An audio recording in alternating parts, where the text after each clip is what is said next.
Ya.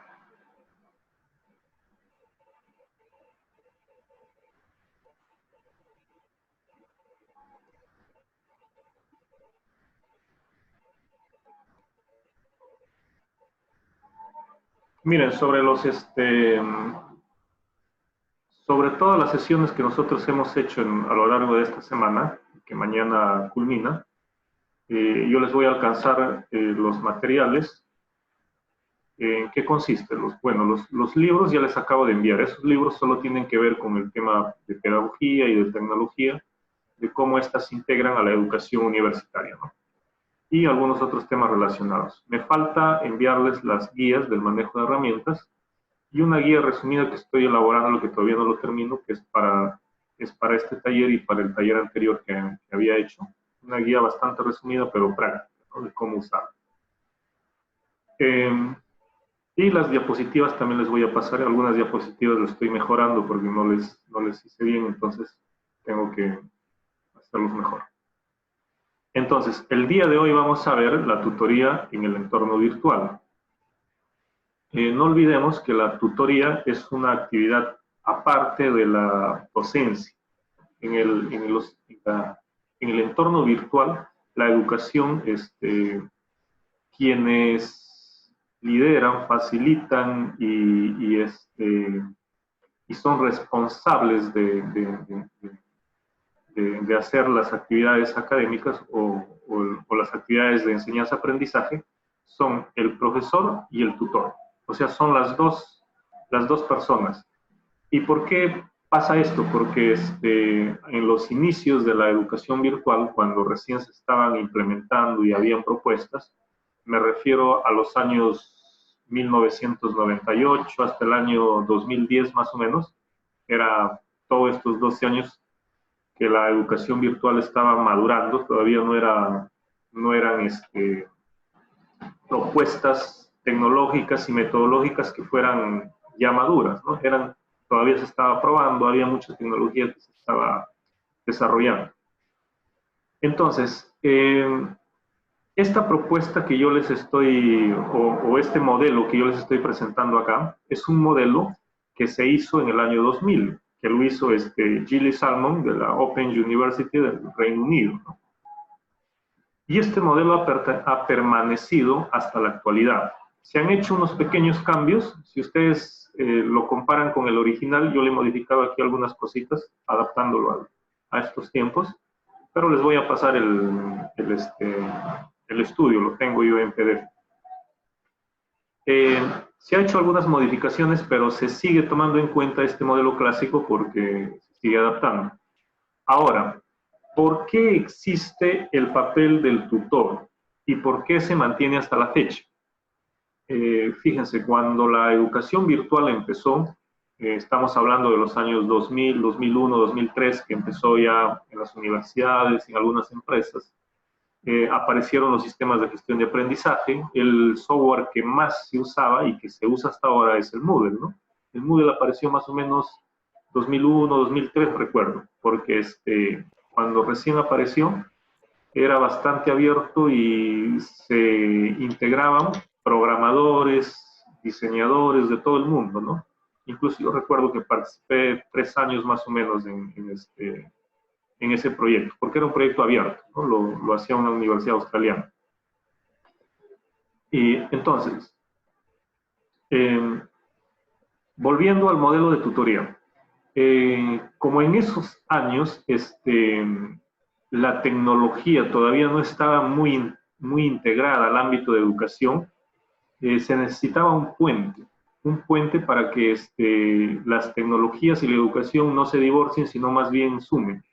Entonces, se dieron cuenta que el problema estaba en las competencias del docente. Es decir, uno puede ser muy buen docente, pero no puede tener suficientes competencias para desenvolverse en un aula virtual. Y esto pasa hasta la actualidad y pasa en todo el mundo. En la Católica, por ejemplo, en la Universidad Católica, hace 3, 4 años, hubo un rotundo rechazo al aula virtual, porque tenían ellos un aula virtual en Moodle. Ahora tienen otra aula virtual que no es en Moodle, tienen otra distinta. ¿Por qué? Porque era muy engorrosa, muy trabajoso y los docentes como no le manejaban muy bien. Incluso hasta ahora hay ese rechazo. Entonces, hay docentes que son muy buenos, pueden tener muy buena formación en su ámbito profesional y en el ámbito que ellos se desarrollan académicamente. Sin embargo, no son muy buenos en el manejo de herramientas tecnológicas. Entonces, en los años 2000 hasta el año 2010 se pensó mucho en que debiera haber un puente y que ese puente significaban recursos humanos. Es decir, debería haber una persona intermedia que fuera capaz de integrar las necesidades de los alumnos con la tecnología, en este caso con el entorno, que es el aula virtual, y de los docentes también con el aula virtual. Entonces, este puente se le puso un nombre y se transformó en colaboración, en colaboratividad, y nacen los tutores. Entonces, el tutor tiene un rol, digamos, muy distinto y a la vez integrado al docente. Entonces, en un aula virtual, los estudios, los expertos, todos recomiendan que debe haber profesor y tutor, o sea, dos personas. ¿Y por qué? Ahora vamos a analizar un poco el modelo y las experiencias para decirle por qué debe haber tutor y por qué debe haber profesor. Miren, la finalidad de la tutoría virtual, la finalidad son dos. Por un lado, la tutoría virtual debe asegurar la interactividad. O sea, en todos los procesos que haya de la formación en línea o la formación a distancia, el tutor es el responsable de asegurar la interactividad. O sea, todas las actividades deben ser interactivas, es decir, amigables, que participen, que estén constantemente conectados y no se desconecten los estudiantes. Bueno, lo más correcto sería decir enganchado, ¿no? Porque conectado significa estar permanentemente conectado a la plataforma. En cambio, enganchado significa no necesariamente que esté en la plataforma, sino que esté comprometido y atento a las actividades que hay en la plataforma. Entonces, por un lado, la función del tutor es asegurar la interactividad y mejorar los aprendizajes. Mejorar los aprendizajes. Entonces, para hacer estas dos cosas, para asegurar la interactividad y para mejorar el aprendizaje, tiene que tener un rol donde él cumple dos funciones generales: la moderación en línea y el soporte técnico. Entonces, tanto la moderación en línea y el soporte técnico se establecen en 5 niveles, ¿no? El nivel más básico, o el primer nivel, es el acceso y la motivación. ¿Qué es lo que hace el tutor virtual en este nivel? En este nivel, él se encarga de preparar el acceso al sistema. Es decir, si lo traducimos en un enfoque práctico, es el tutor el primero que se comunica con los alumnos y verifica que todos tengan el acceso, que todos tengan las claves, que todos tengan los usuarios correctos, que no tengan problemas para entrar al aula.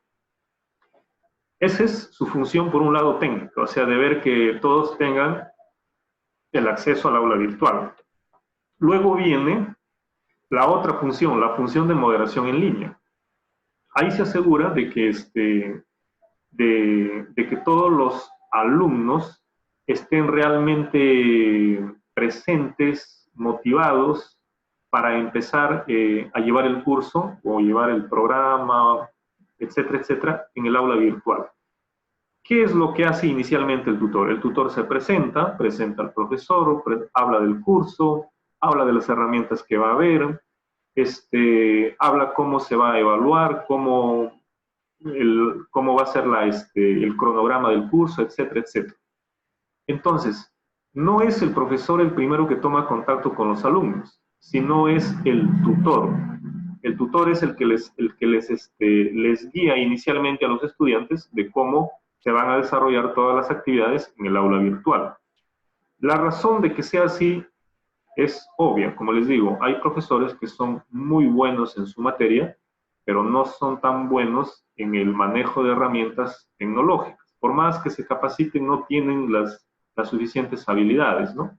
Y eso pasa hasta en las mejores universidades. Por ejemplo, en las universidades de la Católica yo conozco gente muy buena, ya que tiene más de 60 años, que es muy bueno en ciencias experimentales o en herramientas de educación. Tienen un postdoc, son PhDs, son investigadores muy buenos, pero como que solamente saben el Office a nivel básico, pero no tienen muy buena habilidad para las herramientas. Entonces, ellos necesitan un tutor que les ayude a que la enseñanza sea mucho mejor en el entorno virtual. Entonces, el acceso y la motivación, que es el primer nivel funcional del tutor, él se encarga de presentar el aula virtual y de decirles a los estudiantes cómo se va a desarrollar las clases y las sesiones en el aula virtual. Luego, en el segundo nivel de tutoría en el entorno virtual, corresponde a la socialización en línea, y en esta socialización en línea también están los dos roles, el rol de soporte técnico y el rol de moderador en línea. En el soporte técnico, él hace el envío y recepción de mensajes, es decir, verifica que la comunicación asíncrona no tenga problemas. Entonces, les envía correos a los alumnos, prueba los foros. Si los alumnos tuvieran dudas para responder foros, para responder sus correos o conocer algunos protocolos de comunicación, él se encarga de decirles cómo va a ser todo lo que corresponde a las actividades asíncronas. Síncrona es la videoconferencia, la que estamos haciendo ahora, por ejemplo. Y síncronas son todas las actividades que no están en tiempo real o en tiempo sincronizado. Entonces, esa es su función por un lado técnica, pero su función propia de tutoría es establecer un puente entre el contexto cultural y el aprendizaje. Miren que este modelo, si se dan cuenta, como que no es muy, no refleja a veces mucho la realidad de las universidades peruanas. Y la razón es que porque este modelo se trabajaron en universidades anglosajonas. Entonces, como ellos fueron los primeros en iniciar este tipo de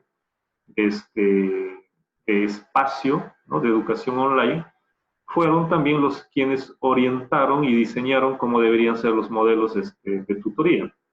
¿Qué pasa? En las universidades anglosajonas, en el Reino Unido y en Estados Unidos, son universidades donde los alumnos tienen una variedad cultural porque son universidades cosmopolitas, ¿no?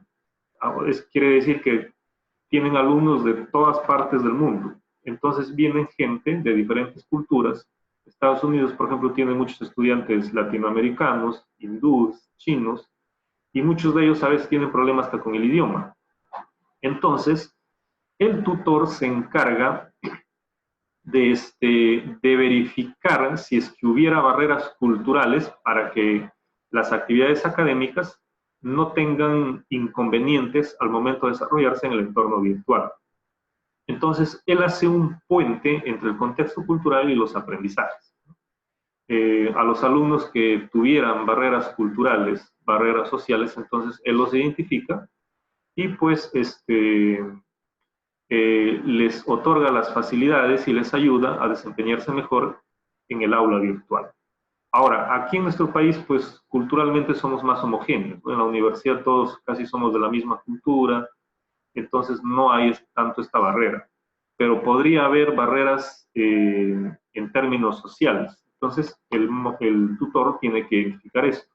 El tutor tiene que saber cuántos tienen dificultades para acceder a Internet, cuántos tienen una buena velocidad, cuántos no lo tienen, cuántos se autosustentan, o sea, quizás tienen horarios muy, muy estrictos y y no tan flexibles. Entonces él también tiene que saber, porque se trata de darle más facilidades al que tuviera dificultades, ¿no? Entonces, esa es una de sus funciones en el segundo nivel de tutoría del tutor virtual. Luego, el tercer nivel viene el feedback comunicativo, ¿no? aquí en este tercer nivel ya se desarrolla o ya se lleva a cabo cuando se han empezado las clases o las actividades académicas en el espacio online. Entonces, cuando ya se está desarrollando actividades online, o sea, cuando ya el profesor está haciendo sus clases en el entorno virtual, el tutor se encarga de hacer un feedback comunicativo. Es decir, él ya participa, no directamente, pero sí indirectamente en las actividades de aprendizaje. Por ejemplo, su función del tutor es facilitarle las herramientas que el profesor va a usar para que los alumnos aprendan. Entonces, él se encarga de facilitarle, de decirle de dónde van a descargar, cómo funcionan. Si alguien no supiera cómo funciona la herramienta, es el tutor el que le facilita y le enseña el manejo. Busca los softwares personalizados, los recursos, etcétera, etcétera. Entonces, él se encarga de facilitar todos los recursos y herramientas adicionales y se encarga de que todos tengan acceso. Entonces, no es el profesor el que va a estar, pues, supongamos que hay un profesor de gestión empresarial que está enseñando online y que va a usar una herramienta, el CIMAP Tool, supongamos. No es su función del profesor estar haciendo 3 o 4 sesiones del manejo de la herramienta para que los alumnos hagan sus indicadores de gestión en el CIMAP Tools. Perdón, en el Tableau Public. Disculpen la equivocación, en el Tableau Public. Entonces, no es su función él enseñarles el uso de la herramienta. Ese es algo que debe enseñarles el tutor. Él se encarga de enseñar sus clases, ¿no? De enseñar sus clases, de enseñar cómo van a generar, pero no las herramientas adicionales, porque a veces las herramientas toman tiempo. Por eso es la razón, como les decía, el día de ayer que vimos todo el marco normativo y el marco pedagógico, es que ya debe haber planes, ya deben haber guías donde ya ahí se especifican las herramientas que se van a usar y que son capacitaciones y competencias, entre comillas, ajenas al quehacer propio de la enseñanza de cada curso, ¿no? Que se debe saber previamente. Entonces, de esto se encarga el tutor. Ahora, en el cuarto nivel de tutoría en el entorno virtual, aquí viene la construcción del conocimiento. A ver, voy a desactivar los micrófonos porque alguien se puso a ver su novela.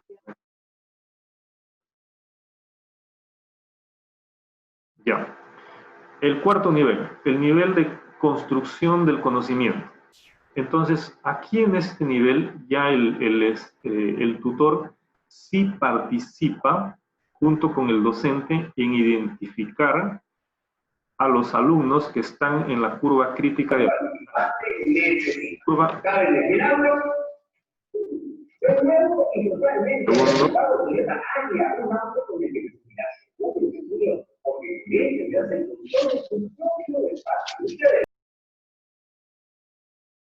Y ahora sí. Disculpen, a veces me olvido de desactivar todos los micrófonos. Ya, les decía, en este cuarto nivel, en la construcción del conocimiento, el tutor se encarga de ayudar al profesor a identificar a los alumnos que están en la curva crítica de aprendizaje. Es decir, el tutor puede desarrollar, puede participar en la evaluación formativa, sí, puede participar, porque la evaluación formativa son mediciones, son notas que no van a los registros, sino identifican, o sirven para identificar si los alumnos han tenido logros o no han tenido, ¿no? Y si los alumnos tienen dificultades o no han alcanzado logros, se los identifica y se personaliza con ellos la retroalimentación. O sea, se programa nuevamente otras sesiones de aprendizaje para reforzar y hacer que esos alumnos aprendan y obtengan logros satisfactorios, ¿no?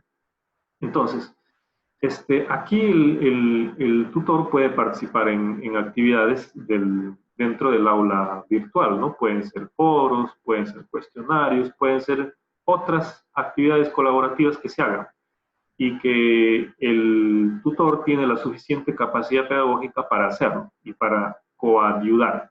Entonces, aquí también él hace un proceso facilitador. Y aquí él también participa usando actividades síncronas, como puede usar videoconferencia, por ejemplo, podría usar el Zoom o la herramienta que ustedes están usando para videoconferencias en la universidad, y se comunica con los alumnos, organiza una sesión, les dice, les habla un poco cómo ellos deben llevar de la mejor manera sus actividades de aprendizaje, y les va apoyando. Entonces, por eso también se quiere que el tutor conozca más o menos los cursos que él va a coayudar en el desarrollo de aprendizajes. O sea, no podemos poner un tutor que va a trabajar junto con 2 o 4 profesores, por ejemplo, que enseñan ciencias físicas, si él no conoce de esa área o de esos ámbitos. O sea, más o menos tienen que conocer. En otras universidades, a cada tutor lo asignan 2, 3, hasta 4 docentes con cursos que él más o menos conoce para que les ayuden, ¿no? Ahora, siempre es necesario, pero la Universidad Católica siempre tiene sus tutores que ayudan a los docentes en línea. Ahora, yo no sé cómo se está llevando ahora por la emergencia, pero creo que muchas universidades públicas no están tomando en cuenta a los tutores, o que se desarrollen o que se implementen tutorías para cada curso. Entonces, en ese caso, pues el docente va a tener doble trabajo de asumir un poco el papel de tutor. Por eso es importante conocerlo. Ahora, en el último nivel, el tutor se encarga del trabajo y del rol del desarrollo. Entonces, él acá participa dando respuestas de apoyo y proveyendo recursos para cerrar el tema. Recuerden de que en la educación virtual, la última parte de las actividades académicas en el entorno virtual son sesiones de retroalimentación. Entonces, siempre va a haber un grupo que está un poco rezagado o un grupo que tiene dificultades en los aprendizajes. Bueno, en el tema de tutoría hablemos, va a haber un grupo que no ha obtenido logros necesarios o logros suficientes para pasar un curso. Entonces, con ellos es que trabaja el tutor y les provee los recursos, las herramientas, las facilidades para que se cierre el ciclo académico y se salga de manera satisfactoria. Y empieza a dar respuestas de apoyo. O sea, su función del tutor, a diferencia del tutor clásico, del tutor de la tutoría que se hace en la universidad, porque en todas las universidades se hace también tutoría y eso ustedes lo conocen. El tutor clásico o de la modalidad presencial hace un papel más bien de garantizar que el estudiante se lleve satisfactoriamente su proyecto universitario, digámoslo así. O sea, todo estudiante cuando ingresa a la universidad tiene un proyecto de vida, y ese proyecto de vida, pues dentro de ese proyecto de vida es pasar su etapa universitaria satisfactoriamente, no egresar y titularse. Pero en ese proyecto de vida hay otro proyecto, y es el proyecto universitario. Y ahí tiene que ver mucho con la cultura universitaria. Entonces, el tutor le ayuda a que ese proyecto, el proyecto universitario que él tiene, se lleve a cabo de manera adecuada y satisfactoria, ¿no? Se encarga de ver sus problemas, las dificultades que él tuviera para aprobar los cursos, quizás puede tener problemas no están relacionados al ámbito académico, pero que están afectando su ámbito académico. Entonces, se encarga de ayudar en eso. Por eso que los tutores, si no me equivoco, les asignan alumnos que son los 5 años, ¿no? Porque tienen que seguir el proyecto completo, el proyecto universitario completo. Bueno, al menos en otras universidades son así, ¿no? No conozco cómo será aquí. En cambio, el tutor virtual no cumple esa función a largo plazo. Su función es lo que dura el programa formativo. O sea, su función y sus responsabilidades son el semestre académico, o sea, los 5 o 6 meses las 17 semanas del curso, ¿no? Él nada más se encarga de ayudar a que el programa formativo el alumno lo pueda llevar de manera satisfactoria, no tenga dificultades para acceder al aula, resolver sus problemas de dificultades, entre comillas, didácticas, para que él pueda desempeñarse satisfactoriamente en el aprendizaje. Entonces, de eso se encarga, ¿no? O sea, el proyecto, o más bien el ámbito de intervención del tutor virtual es solamente un semestre. Y de ahí vendrá otro grupo y así. Se diferencia mucho del tutor clásico, de la tutoría universitaria.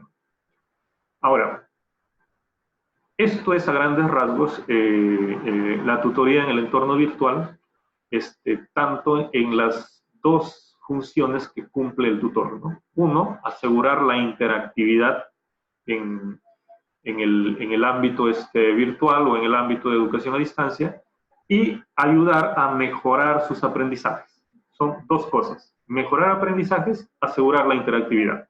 Son las dos cosas que se hacen, ¿no? Y son las dos cosas que se les exige y que incluso hay métricas, indicadores para ver el desempeño del tutor. Ahora, continuemos.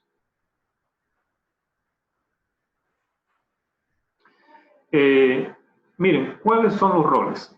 En el entorno virtual o en la educación a distancia, tenemos al profesor y tenemos al tutor.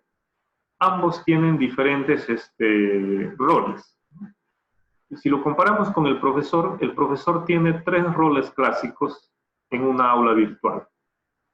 Y estos roles clásicos cambian o se toman en cuenta por cada sesión de aprendizaje. No son roles fijos que duran todo el periodo formativo. No, son por cada sesión.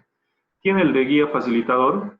¿Cuándo el profesor debe ser guía facilitador? Cuando los aprendizajes tienen un nivel de complejidad y exige mucho que el docente tenga un liderazgo pleno para que el estudiante aprenda, ¿no? Por ejemplo, si yo enseñara un curso, enseñar algoritmos.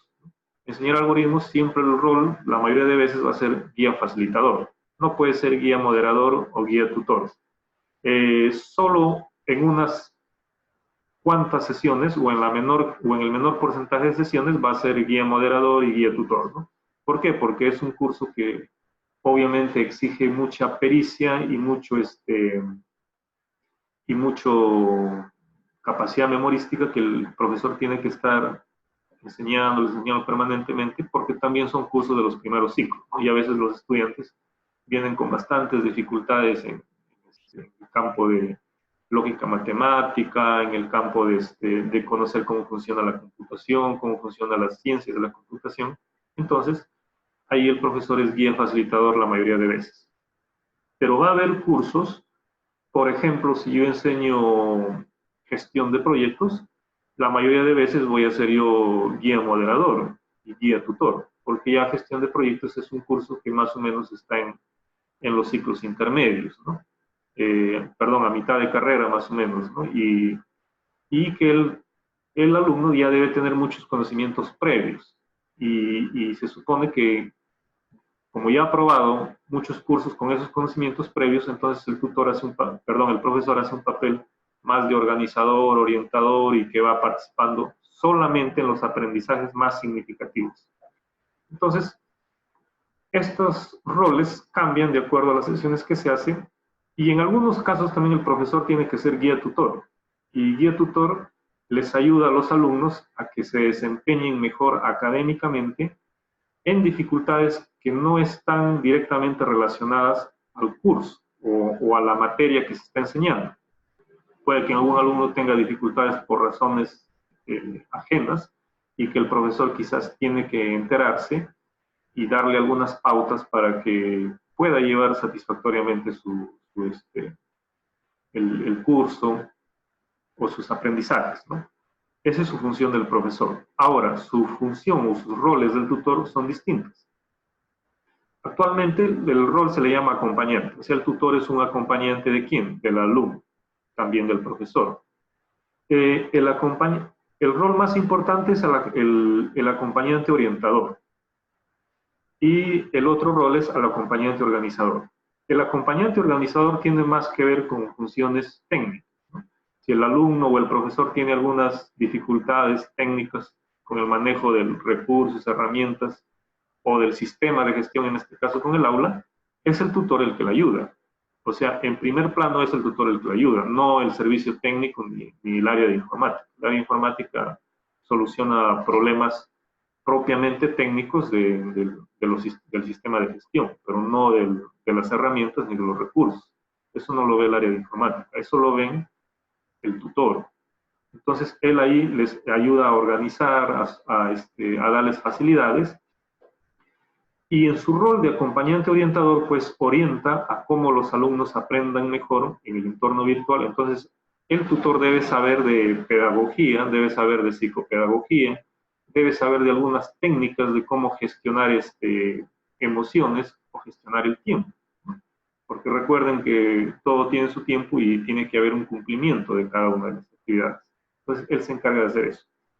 Y también se encarga de ser guía tutor, ¿no? De ver de identificar factores y dificultades que no están directamente relacionadas con los aprendizajes y ayudarlos a resolver. Entonces, esa es la diferencia que hay entre el tutor y el profesor, ¿no? El tutor va a ser un puente entre el alumno y sus aprendizajes, entre el alumno y la tecnología. Y va a ser un puente entre el docente y la tecnología. Obviamente que el tutor tiene que conocer, como les digo, de pedagogía para poder ser un buen tutor. Entonces,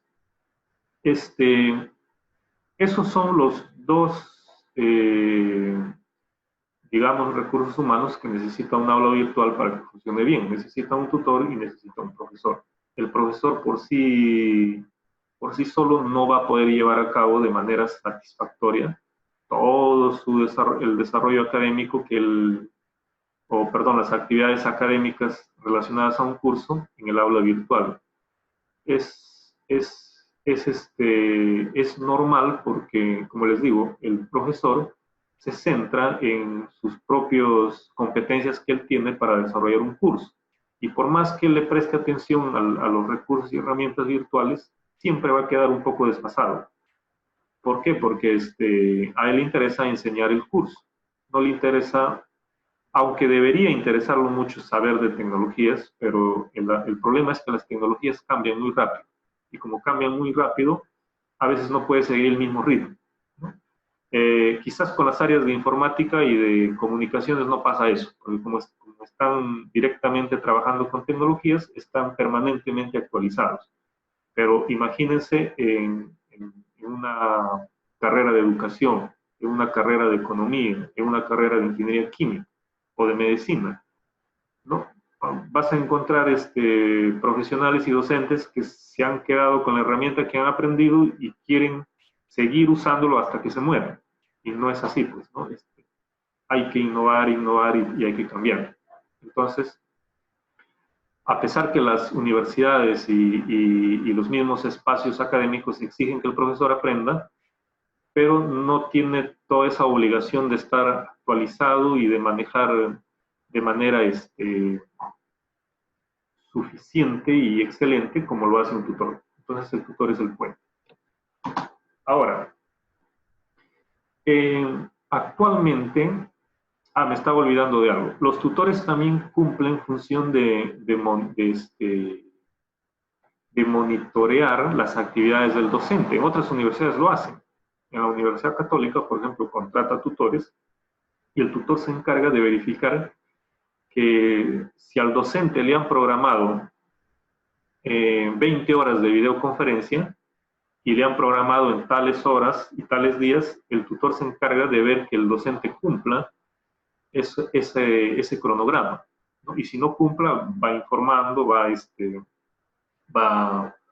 verificando y lleva un registro de que si el docente cumple o no cumple. Entonces se encarga de también de verificar el cumplimiento de los profesores. En los libros y en las investigaciones que hay en tutoría eso no se le va a encontrar. Ese ya es un rol que lo han puesto en las universidades, un rol adicional, pues para que la educación o la enseñanza sea más exigente y también para, supongo, para ahorrar presupuesto, dinero, ¿no? Porque en ningún libro vas a encontrar, ni en ningún estudio, ni en ninguna tesis doctoral que hayan hecho sobre tutoría virtual, vas a encontrar que el tutor tenga que monitorearle al profesor el cumplimiento de sus actividades. No lo vas a hallar, pero en la práctica sí lo hay. O sea, las universidades les obligan a los tutores a que cumplan con esa función, ¿no? Que vigile al profesor. Entonces, ámbitos de competencias para el tutor. Hay ámbitos de competencias obligatorias básicas y hay ámbitos de competencias ampliadas. ¿Por qué estoy poniendo estos dos ámbitos? Porque actualmente más se toma en cuenta las competencias ampliadas. Los ámbitos de competencia es que conozca de didáctica, conozca de tecnología y conozco propiamente sus actividades de tutoría, de cómo va a desempeñar. En didáctica, obviamente, el tutor debe conocer estrategias de cómo trabajar sesiones de aprendizaje plenamente desde el ámbito pedagógico. Entonces, va a conocer, pues, manejar mapas de aprendizaje, manejar herramientas de visualización de datos, manejar herramientas de comunicación, manejar herramientas de colaboración, manejar herramientas de investigación colaborativa, etcétera, etcétera, ¿no? Entonces, eso va a ser desde el ámbito didáctico. Del ámbito tecnológico es que tiene que tener la facilidad para aprender herramientas, para saber cómo funciona la web, cómo se descarga, cómo se instala, etcétera, etcétera. No son conocimientos que se traducen en aspectos técnicos, ¿no? Conocer cómo se instala en un sistema operativo diferente al que más se usa, al Windows, por ejemplo, o si una herramienta se puede instalar en un dispositivo móvil. Entonces, todos esos conocimientos que son aspectos bastante técnicos, tiene que saber.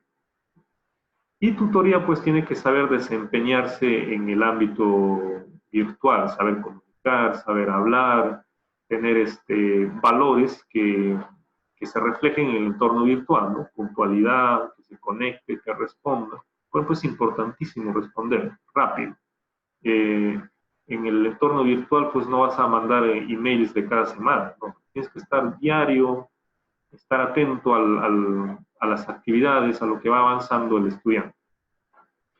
Ahora, esta parte de competencias ampliadas es muy importante, son muy importantes porque es todo un mundo. Incluso ahora hay maestrías en alguno de estos ámbitos que se hacen para mejorar competencias ampliadas en tutoría virtual, pero no solamente en el campo de la tutoría en educación, sino también en el ámbito empresarial, en el ámbito de gestión.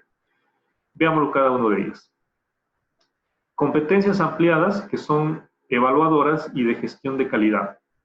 ¿Por qué el tutor debe tener competencias en competencias evaluadoras y en gestión de calidad? Evaluadoras, que el tutor no solo tenga la capacidad de evaluar y de llevar actividades propias de evaluación en un entorno virtual, sino de conocer métricas y métricas específicas que se adapten a cada uno de los contenidos de aprendizaje o de las actividades de aprendizaje y que sepa aplicarlos. Y también que conozca de gestión de la calidad. Entonces se le exige mucho conocer, por ejemplo, las competencias clásicas, o el ámbito clásico, mejor dicho, es enfoque de mejora continua. Un buen tutor tiene que conocer el enfoque de mejora continua. ¿Para qué? Para que pueda identificar procesos donde se está fallando, donde se necesita mejorar, y donde él pueda informar y participar qué mejoras se puede hacer en cada proceso, en las actividades, e ir así mejorando. Pero no solamente por ese lado. Recuerden de que toda actividad o servicio siempre aspira a tener un nivel de excelencia. Y cuando se aspira a tener un nivel de excelencia, lo primero que se tiene que hacer es planificar. Y cuando se planifica, surgen herramientas e instrumentos de planificación. Cuando surgen estos, surgen documentación, surgen funciones, surgen roles que se tiene que medir. Entonces hay que saber medir la calidad. Entonces el tutor también tiene que saber medir la calidad de las actividades en el entorno virtual, calidad de actividades académicas, calidad de herramientas, etcétera, etcétera. O sea, va a evaluar recursos, va a evaluar actividades de enseñanza, va a evaluar actividades de aprendizaje y debe conocer todo eso, ¿no? Para saber evaluar y para poder orientar todas las actividades al siguiente nivel de calidad, ¿no? Porque recuerden de que todas las instituciones que hacen educación virtual aspiran a tener una certificación internacional.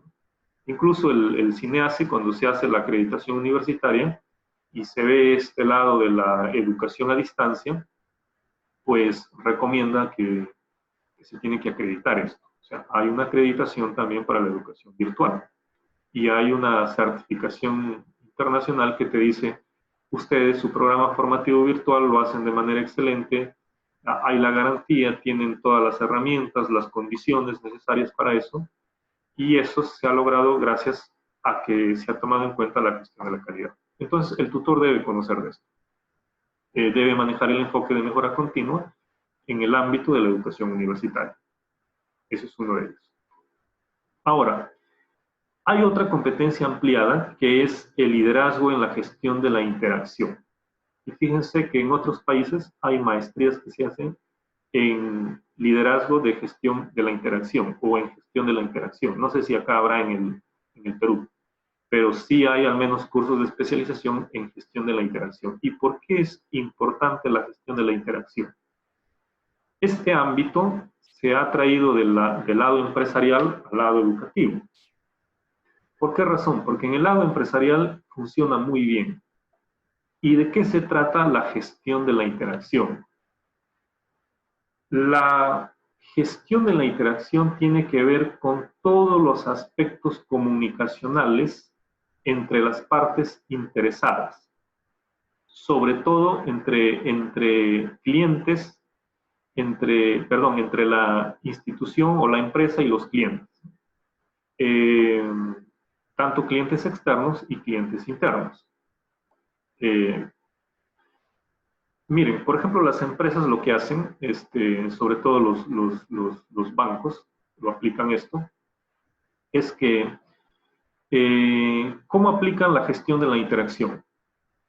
Ellos, cuando un cliente está interesado en algún producto o servicio suyo, o perdón, un servicio de la empresa, hacen un acercamiento, van a averiguar, se muestran interesados en un producto, entonces la empresa a través de un colaborador toma contacto con el cliente y ve que está interesado en un producto, en un servicio, y lo que trata de hacer es engancharlo, o sea, a concretar que el cliente compre o adquiera un servicio o un producto de la empresa. Entonces, la gestión de la interacción lo que hace es armar una estrategia de los canales de comunicación. Entonces, el encargado de contactarse con el cliente, por ejemplo, si un cliente quiere contratar un servicio X, un colaborador que está capacitado en gestión de la interacción toma la información, identifica rápidamente cuál es su interés, identifica rápidamente cuáles son sus capacidades de adquirir un servicio, o sea, verifica su capacidad económica, como hace un banco, ¿no? Un banco tiene toda la información, sabe si el cliente debe o no debe, si el cliente tiene la capacidad de pagar puntualmente o no, o sea, todo eso verifica. Pero si el cliente se muestra un poco renuente a adquirir el servicio, el colaborador que está capacitado en gestión de la interacción busca otro canal de comunicación. Si el cliente no le hizo mucho caso en una comunicación face to face, se comunica por el correo. Y si ve que el cliente no le contesta el correo, agarra y se comunica por el teléfono. Incluso hay un orden de los canales de comunicación. Pero la idea es asegurar que el cliente adquiera o compre un servicio y que se sienta satisfecho de haber hecho eso. Eso es la finalidad de la gestión de la interacción. Ahora, ¿cómo se lo lleva esto a la educación? Miren, en la educación les pongo un ejemplo práctico, para no hablar de tanto de aspectos teóricos. Cuando un profesor encarga un trabajo, por ejemplo, yo encargo un trabajo, supongamos que yo soy un profesor de de inteligencia artificial. Y les encargo un trabajo de buscar una aplicación práctica en un campo de la agricultura, una aplicación práctica de la inteligencia artificial en el campo de la agricultura. Y les digo a mis alumnos, bueno, hoy día es viernes, estoy dejando este trabajo para que el próximo viernes de la próxima semana, ustedes el trabajo me lo van a presentar, lo van a sustentar en grupos de 4. Si son 20, serán 5 grupos, cada uno expone y listo. Ya, dejé el trabajo. ¿Qué creen que pasa? Y pasa en la mayoría de universidades y en la mayoría de instituciones educativas. El alumno recibe el trabajo y pues lo guarda. Dicen, oh, tenemos un trabajo. Pasa el día sábado, pasa el día domingo, pasa el día lunes, pasa el día martes. El día martes, los que son más responsables se acuerdan. Hoy tenemos un trabajo para el día viernes. Inteligencia artificial, hay que hacerlo. Bueno, se reúnen el día miércoles.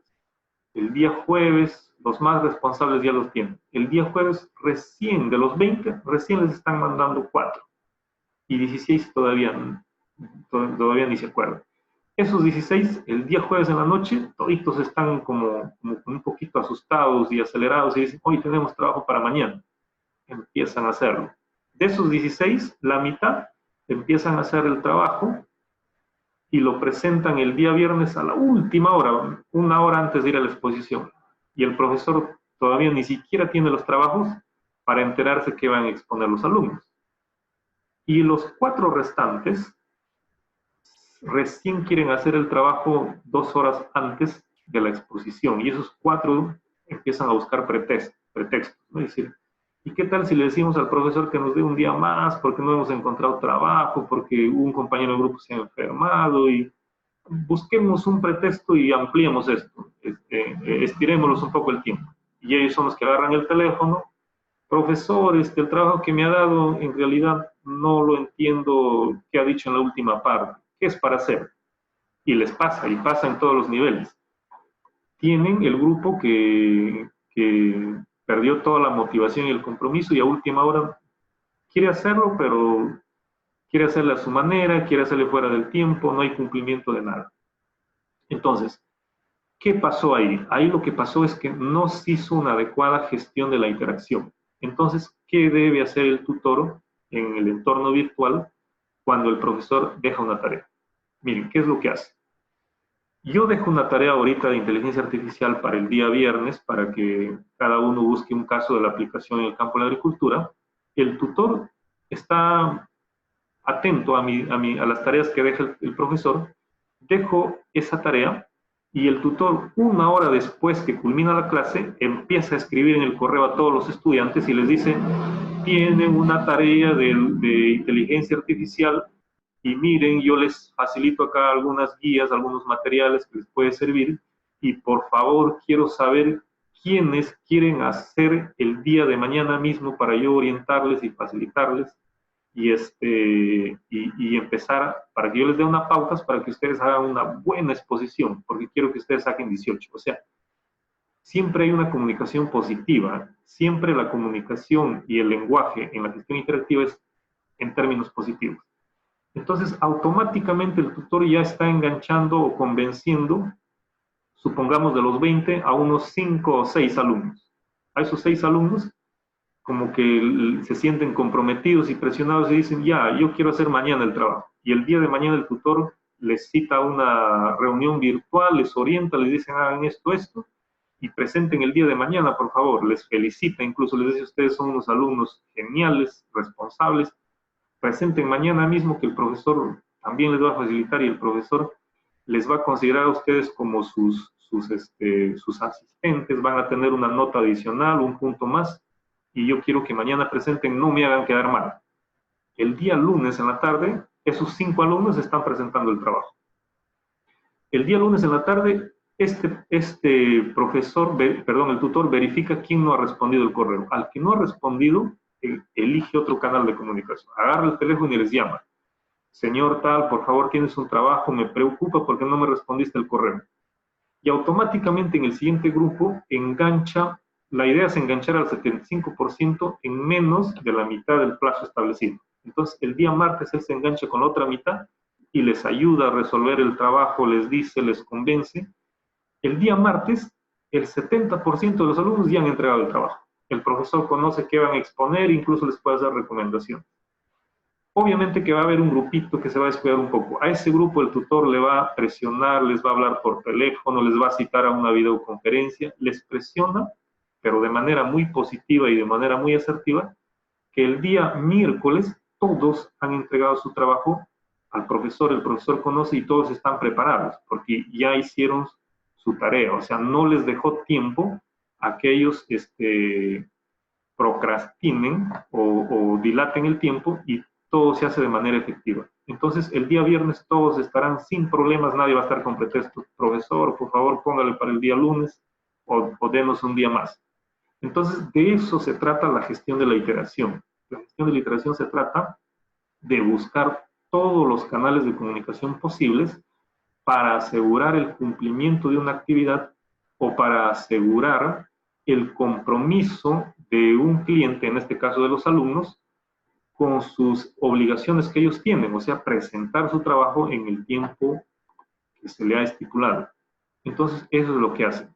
Ahora, esta gestión de la iteración no solo lo pueden desarrollar los tutores, también lo pueden hacer los profesores, ¿no? Pero el tema es que es mucho trabajo, o sea, no he tenido ningún profesor que me haya llamado o me haya escrito un correo 2 horas después de darme el trabajo y decirme, por favor, tienes el trabajo, yo quiero que tú seas, o que diga, yo estoy buscando 5 colaboradores destacados que posteriormente yo les puedo recomendar, y quiero saber con quiénes cuento, o sea, tiene que escribir con un lenguaje positivo e identificar a los cooperadores, porque en el entorno virtual el profesor y el tutor tienen que identificar a los alumnos cooperadores. Esos alumnos cooperadores van a ser como los asistentes, o sea, van a ayudar a otros compañeros a cumplir con sus tareas, a enseñarles si algo no han entendido. Entonces, eso es lo que se busca. Entonces, el liderazgo en gestión de la iteración no se trata de otra cosa que de asegurar el cumplimiento y garantizar el compromiso de los estudiantes con sus actividades de aprendizaje. Eso es lo que hace la gestión de la iteración. Ahora, ¿cuál es la otra competencia ampliada? La otra competencia ampliada son las competencias científicas e innovadoras. Entonces, creo que han hecho un congreso en el 2018 de pedagogía universitaria en París. No sé si lo tenga creo que sí lo tengo el artículo donde está el resumen de los simposios o del simposio. Las universidades aspiran a que los estudiantes estén plenamente insertados en la cultura científica. Es decir, desde el primer ciclo, los alumnos tienen que leer artículos científicos, porque la finalidad de la universidad en cualquier parte del mundo uno es promover el espíritu científico de sus estudiantes, de sus profesores e investigadores. Y el otro es innovar. Y para innovar se necesita hacer de base investigación científica, ¿no? Si no se conoce el lenguaje científico, si no se conoce la producción científica, no se puede innovar. O sea, es muy difícil que veas a alguien que innova si no tiene todas las habilidades y las competencias del positivismo, del positivismo, del manejo de la ciencia. Entonces, estas competencias del tutor científicas innovadoras es que tiene que enseñarles a los alumnos, o más bien él tiene que saber cómo funciona la producción científica, cómo funciona la comunicación científica, va a saber indicarles y orientarles a los alumnos dónde buscar sus artículos científicos, cómo encontrar los artículos científicos adecuados, los más valorados, los más citados, etcétera, etcétera. Entonces, todo lo que corresponde con la cultura científica, el tutor tiene que conocerlo y dominarlo para que pueda orientar adecuadamente a los alumnos y también ayudarle al profesor, ¿no? Por eso es la idea de que en cada tema, o si no se puede en cada tema, en cada temática que desarrollan, el profesor debe al menos vincular un artículo científico al tema que él está desarrollando, porque de hecho, ¿qué va a haber? Entonces, les hace leer y les va insertando en ese mundo, de cómo funciona la ciencia. Luego viene la otra competencia ampliada, que es la psicopedagógica y comunicativa. Entonces, como les dije, el tutor y también el docente, ¿por qué no el docente?, está obligado en saber conocer qué competencias debe tener psicopedagógicas y comunicativas. Entonces, acá tiene mucho que ver la asertividad, tiene mucho que ver la empatía. La empatía y la asertividad es muy importante. O sea, un profesor por sí mismo no tiene que ser una barrera del aprendizaje. Un profesor debe ser visto por el alumno una persona confiable, respetable, en que sin temor le puede contar sus dificultades que tiene para aprender.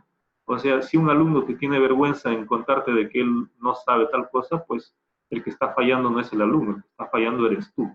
Porque el profesor debe, en 5 clases, debe identificar qué alumnos más o menos saben y qué no saben. Y él tiene que acercarse a esos alumnos y ofrecerles su ayuda a los que saben que tienen dificultades, ¿no? Pero si un profesor tiene cierto rasgo de arrogancia y se va y se presenta entre comillas, como profesor, entonces ya crea una barrera y ya pues, o sea, va a ser casi un rasgo de determinación de que un grupo se jala y otro grupo se va. Y que ese mismo grupo siempre se va a jalar. Entonces, no se trata de eso. Se trata, no olviden de que la educación, y esto ya es más filosófico, se trata de aminorar brechas. Entonces, para ustedes, sus alumnos más importantes, a los que ustedes tienen que cultivar más, son a los que están en esa de la media. Si ustedes hacen un indicador de brechas, al que está más abajo, a ese tratar de nivelarlo con el que está más arriba. O sea, a un profesor universitario no le pagan para que haga la función de evaluador memorístico o de evaluador de habilidades y destrezas. Simplemente venga, enseña, el que aprende, aprende, el que no, yo me encargo de llenar mi registro y ahí le doy. Y el que no sabe, pues que se quede. Entonces, como que se ha ido eso, ese enfoque es mucho de los años 70 y 80. Porque no olviden que el mercado ha cambiado mucho. Y siempre cuando los alumnos egresan buscan su propio espacio y sus propias destrezas, ¿no?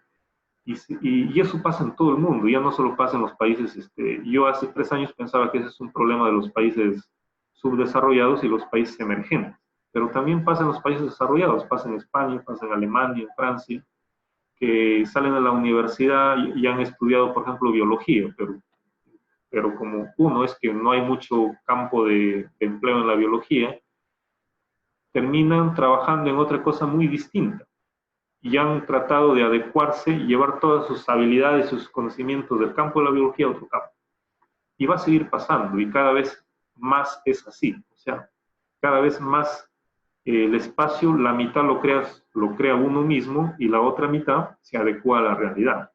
O sea, nadie está diseñado para salir como un molde de la universidad y trabajar exactamente lo que te han enseñado. No. Entonces se tiene que tomar mucho en cuenta eso, y eso es una realidad. Entonces el profesor también tiene que adecuarse a la realidad.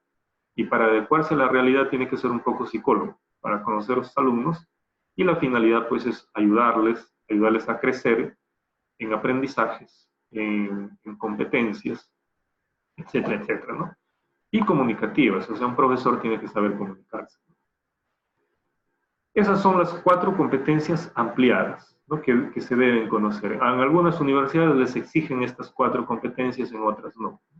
Sobre todo en nivel de posgrado son más exigentes con estas cosas, ¿no? Y vas a tener, obviamente,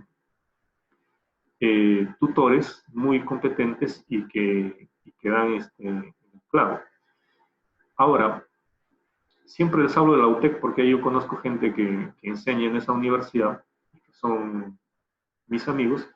Este tipo de competencias ampliadas lo exigen en la UTEC. En la UTEC son así, si un alumno empieza a rezagarse y empieza a aislarse, empieza el tutor y empieza el profesor a telefonearlo, los llaman.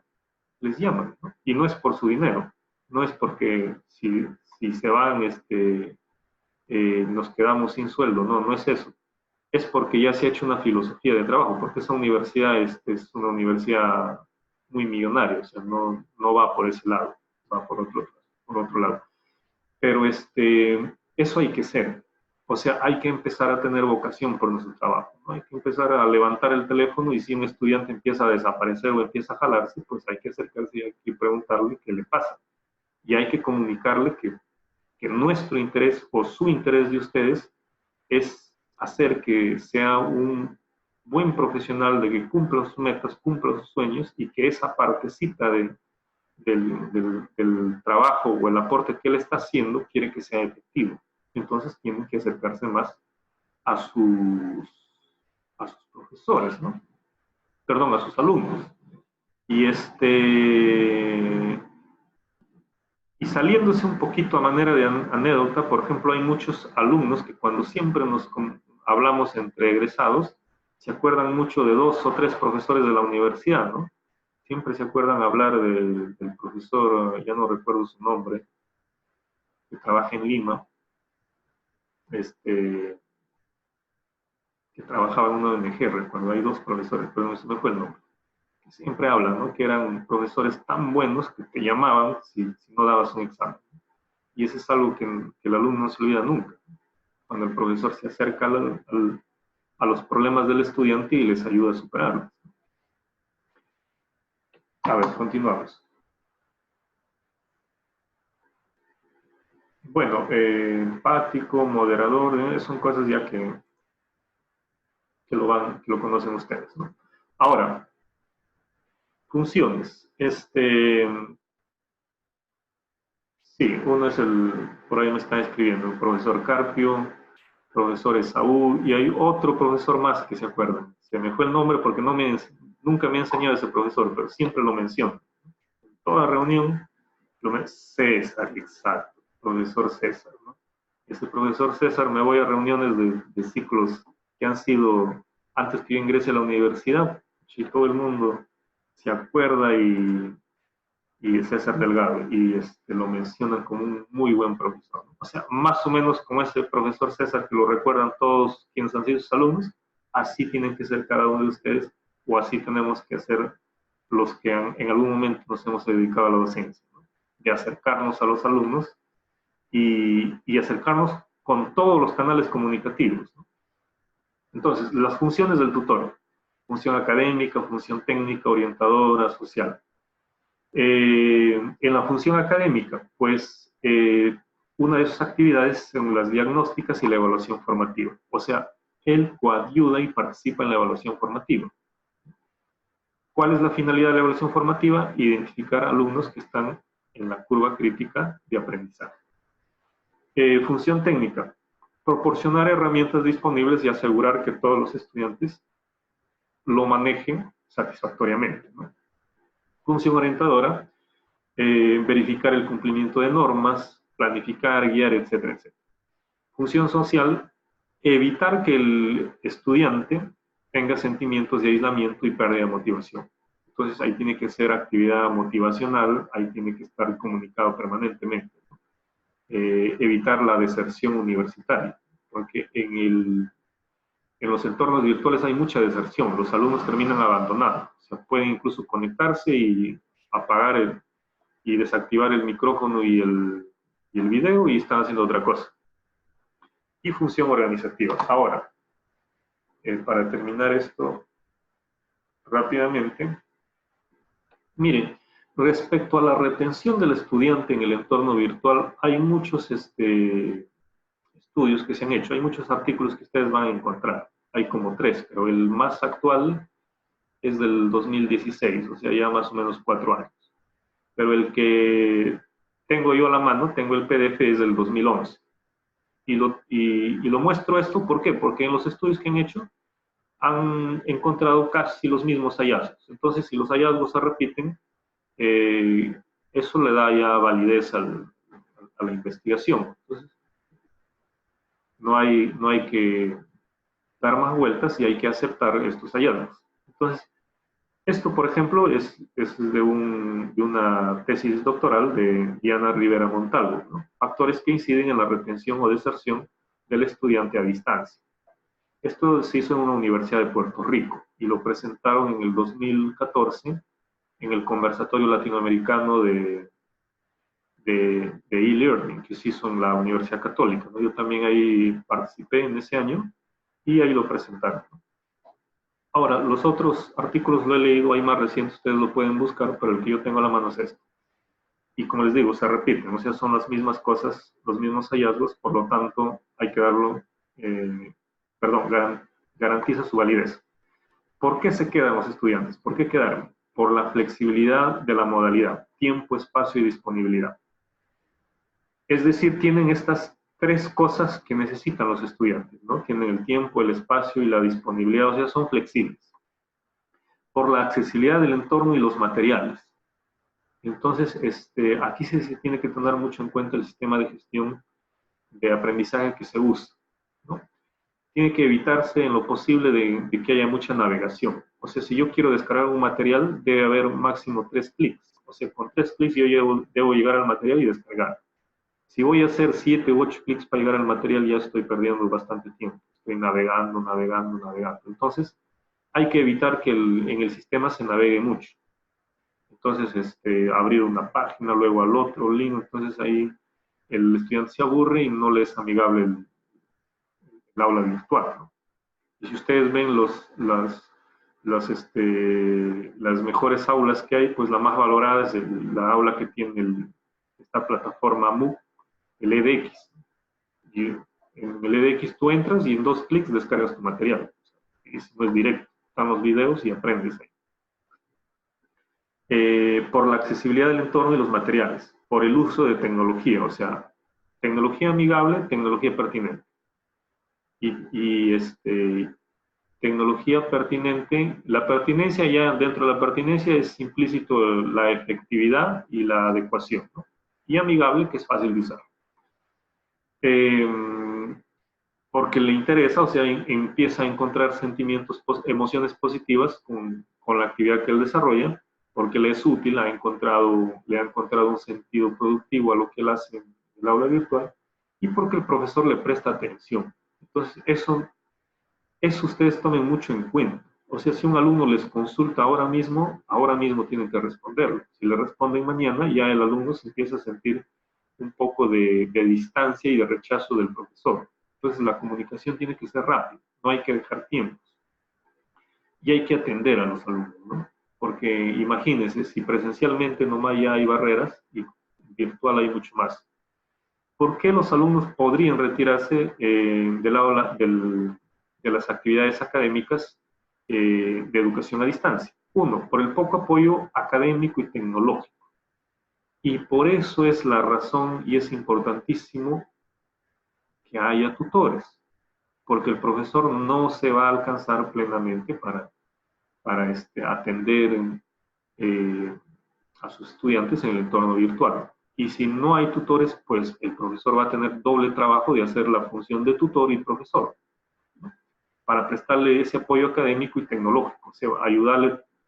O sea, el trabajo es doble, ¿por qué? Porque cuando es el entorno presencial, pues no estás ayudando en el tema de tecnología y en el manejo de herramientas, porque el aprendizaje es directo, es supervisado. En cambio, en virtual es indirecto y no es supervisado. Entonces, hay muchas cosas de recursos y herramientas que el alumno tiene que valerse por sí mismo o aprenderlo.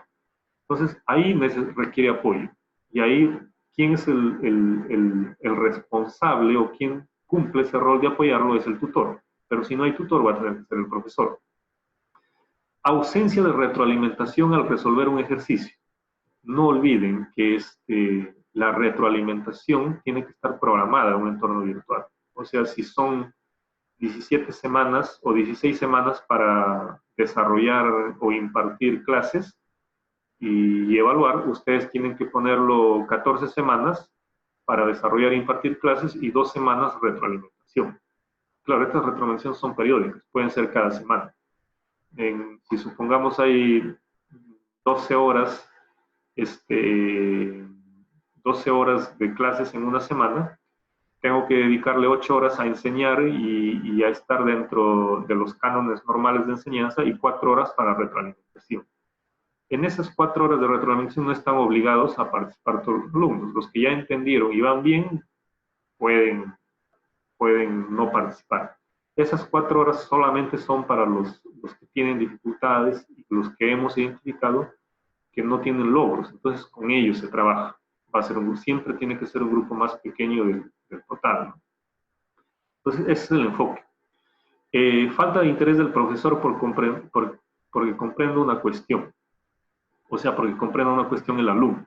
Si el profesor no le ayuda adecuadamente al alumno a comprender, ojo, comprender, pues se va, el alumno se va, o sea, pierde el interés y se va.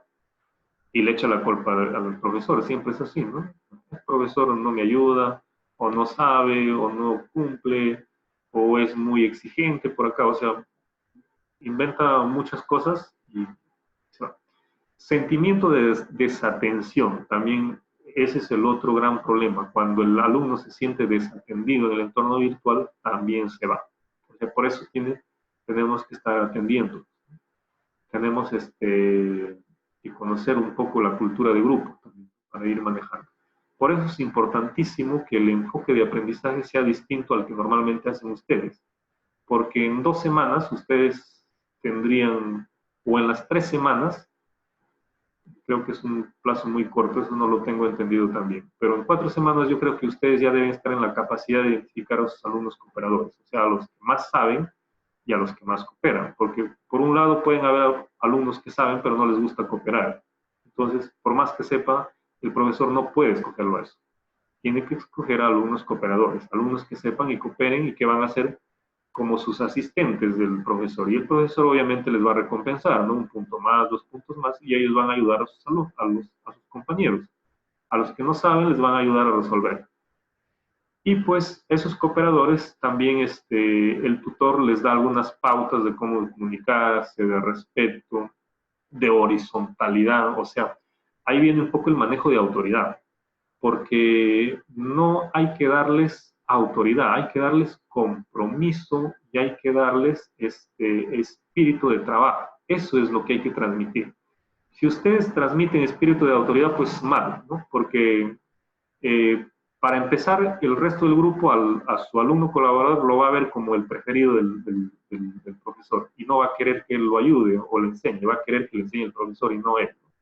Obviamente que en toda empresa y en toda actividad siempre hay estos sentimientos de celos y de orgullo, ¿no? Es natural, somos seres humanos. Entonces, tú no vas a transmitir autoridad a tus alumnos, sino vas a transmitir espíritu de trabajo y compromiso. Entonces, para que sus compañeros no lo vean como que tú les has dado autoridad para que ellos los enseñen, les evalúen y digan esto y esto, ¿no? Entonces, no es la idea establecer jerarquías. Entonces, los alumnos no tienen que ver quién es el preferido del profesor, no. El alumno lo que tiene que ver es ver un compañero que es cooperador, o sea, un cooperador, y que ayuda, y obviamente que por la ayuda que hace el profesor lo recompensa. Y él tiene que meterse en la cabeza que si él también empieza a cooperar y a participar, también va a tener recompensa del profesor. Entonces todos aspiran a ser cooperadores. De hecho que a veces es un poquito difícil lograrlo, pero si lo logran, hay metodologías, hay pedagogía de cómo hacer eso. Y les digo, es 100% comunicacional, es simplemente saber comunicarse y tener la capacidad de conocer al estudiante, no es otra cosa. A muchos no les funciona, quizás, o no nos funciona porque nos falta madurar la idea, nos falta madurar aspectos comunicacionales. Pues hay muchas cosas por hacer de cargo del tutor, esto no lo vemos. Entonces hacemos la pausa para comentarios y descanso los 5 minutos. Cifra corazón lo pone. Voy a activar los micrófonos. A ver si ya están activados. Si alguien quiere comentar, preguntar, reforzar, decir algo al respecto.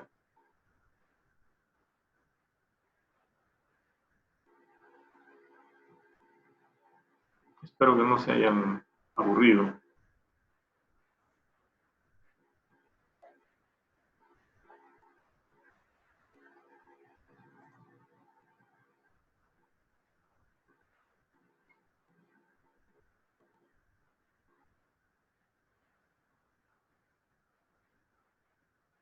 ¿Alguien tiene algún comentario o algún aporte a lo que estábamos hablando?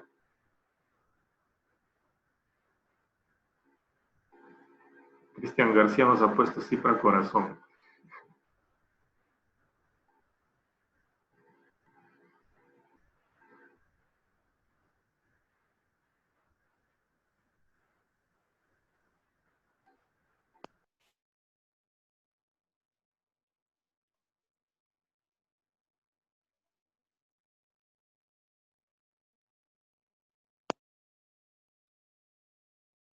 ¿Alguien quiere comentar algo o continuamos?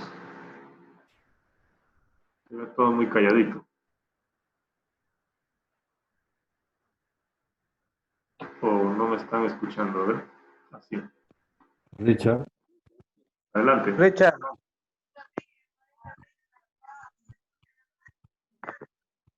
Adelante. Richard, le habla Luis. Sí, adelante, José Luis. Quería preguntarte, en realidad, el tutor es un personaje específico, es un docente, es un facilitador, es un docente, no, hasta ahorita no le encajo, es un técnico, ¿qué es realmente un tutor? Ya. Gracias por tu pregunta, José Luis. Miren, lo más adecuado es que un tutor, o por la experiencia, tiene que ser un docente. Pero además de ser docente, debe conocer de pedagogía y de tecnología. Entonces, sus funciones del tutor son muy apartes del profesor. Entonces, en otras universidades lo que hacen, por ejemplo, es por cada 4 profesores hay un tutor. Entonces, ese tutor ayuda a, a que el profesor cumpla con todas las actividades programadas de un curso en el entorno virtual. Entonces, el tutor es una persona aparte, cumple funciones aparte. O sea, le asignan 4 cursos y en esos 4 cursos ayuda a que el estudiante este, no tenga dificultades con los aprendizajes, no tenga dificultades con las herramientas, los recursos, etcétera, etcétera. O sea, son dos... Ya, lo que yo también, lo que quería, más, como se dice nosotros como Universidad de San Martín, tendríamos ese privilegio de tener ese tipo de apoyo. Bueno, eso sí no lo sé, ¿no? Eso ya es un tema de la institución, pero quizás ahí Claro, la profesora nosotros, Yanina nos podría responder esa pregunta, ¿no?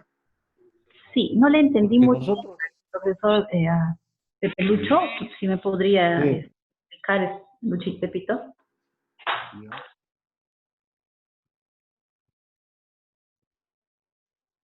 Tu pregunta, José Luis, repítelo. No, lo que yo le pregunté es que estamos lejos, cerca de tener ese tipo de apoyo acá en la Universidad Nacional de San Martín, o sea, podemos tener tutores que nos apoyen en este campo. Bueno, sobre todo nosotros, como dice, somos docentes, pero no porque nos hemos estudiado para la pedagogía, ¿no? Entonces, ahí tenemos un tema, pues, duro, ¿no? Que tenemos que salir a enfrentar, digamos, una realidad. Pero de todos modos, con el tiempo que tenemos enseñando ya hemos logrado, digamos, tener algunas técnicas de cómo llevar el curso y cómo mejorar, digamos, nuestros aprendizajes, ¿no? Nuestras enseñanzas. Pero de todos modos, ahorita, como dices, en la cuestión ya de, de ser este, una nueva época, que es la enseñanza virtual, y ya prácticamente las cosas se van a hacer más duras, ¿no? Entonces, por eso le preguntaba si es que enseñando esto vamos a tener la posibilidad de tener un tutor. ¿Se está pensando en esto, en este tema? ¿Se está pensando hacer esto? Esa es la pregunta.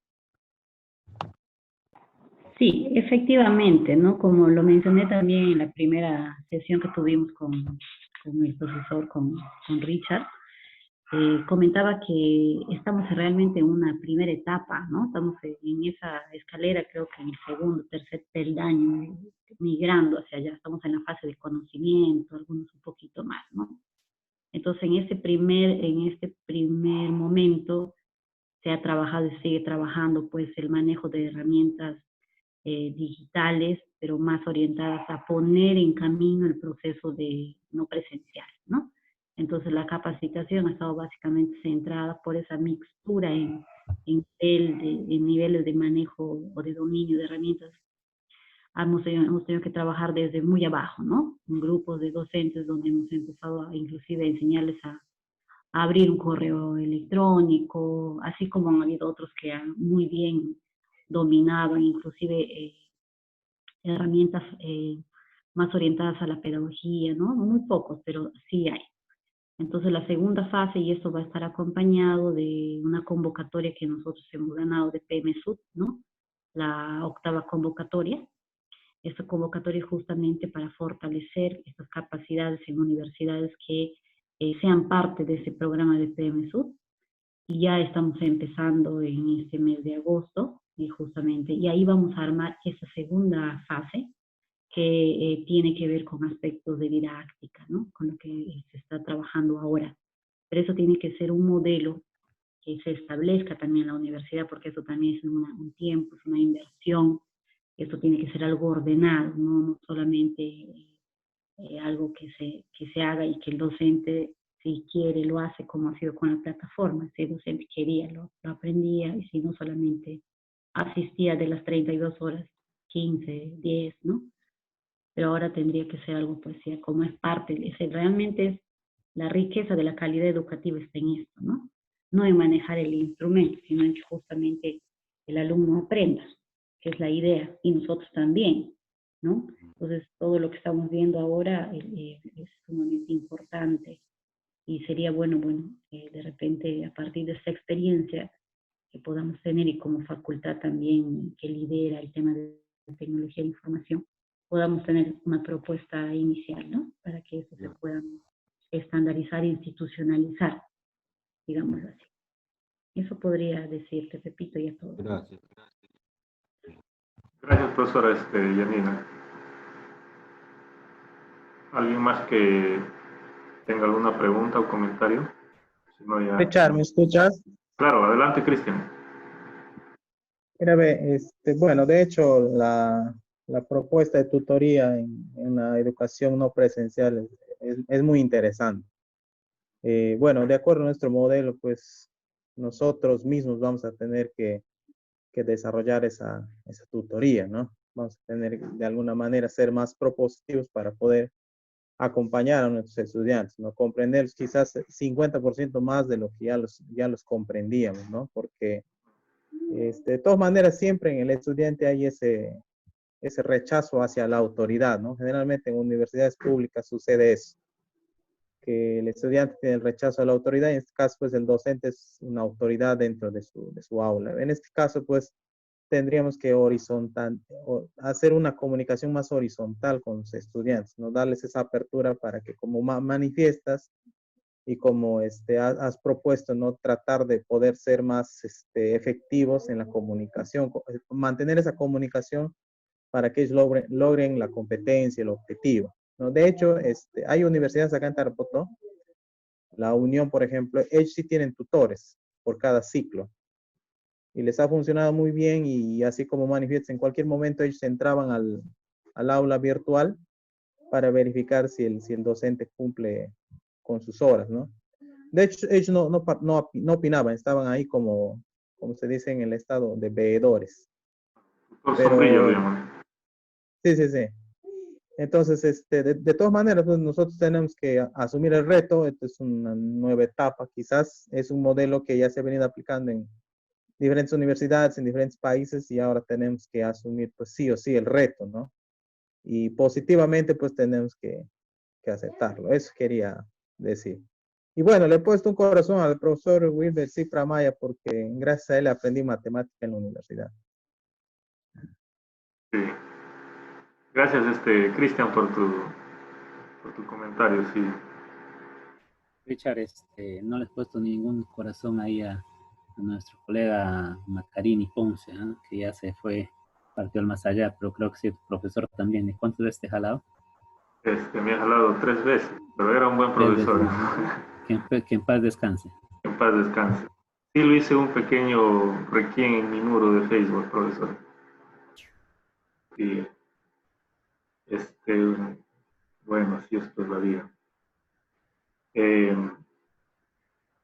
¿Algún otro comentario, pregunta?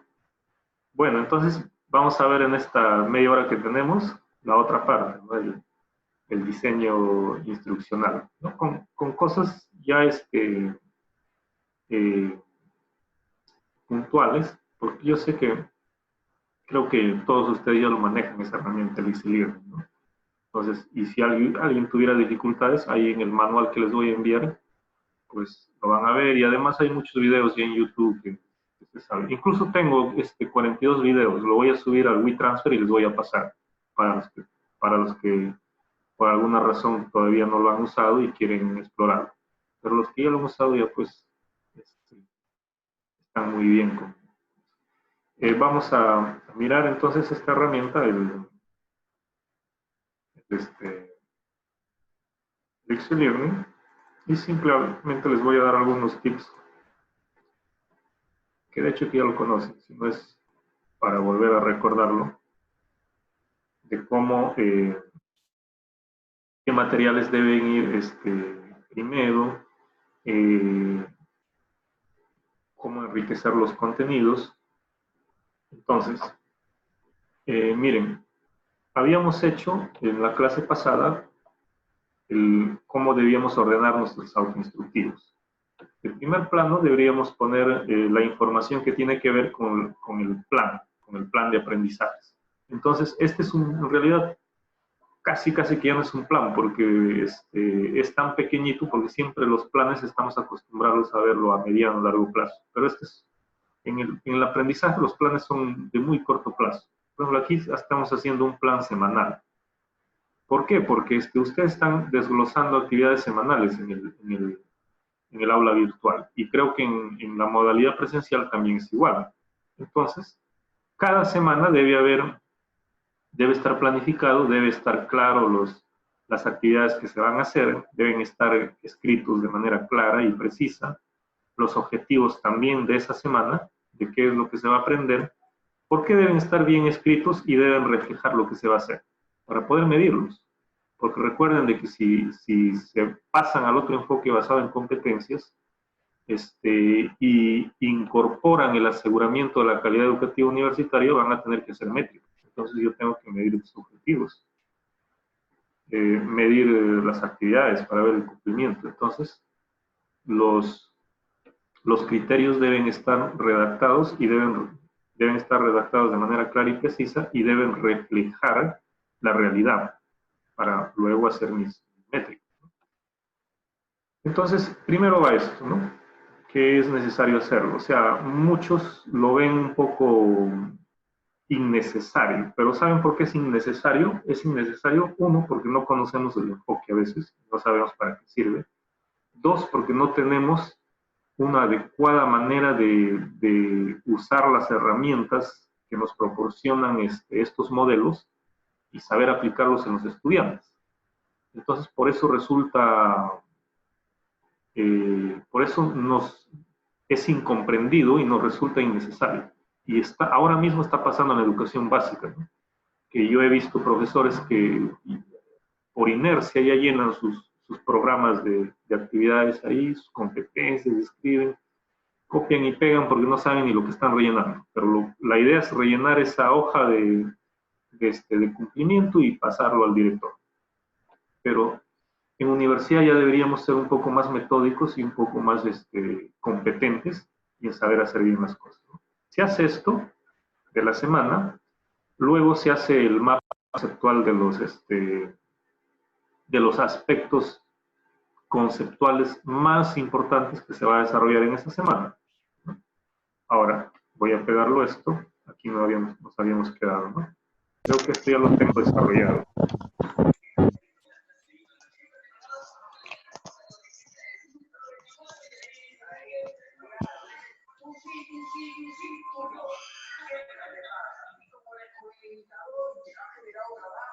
A ver, alguien activó su micrófono en la televisión. Okay. Ya miren, entonces, ¿qué sigue? Ya hacemos la parte informativa, los aspectos conceptuales. Creo que ya lo tengo por acá porque lo hice en el taller pasado. A ver, lo voy a jalar. Y luego ya ponemos los contenidos del...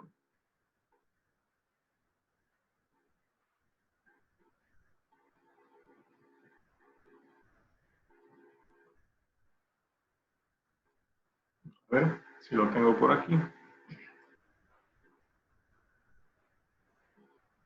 Creo que no había visto la parte completa, pero sí lo tengo acá al menos una parte.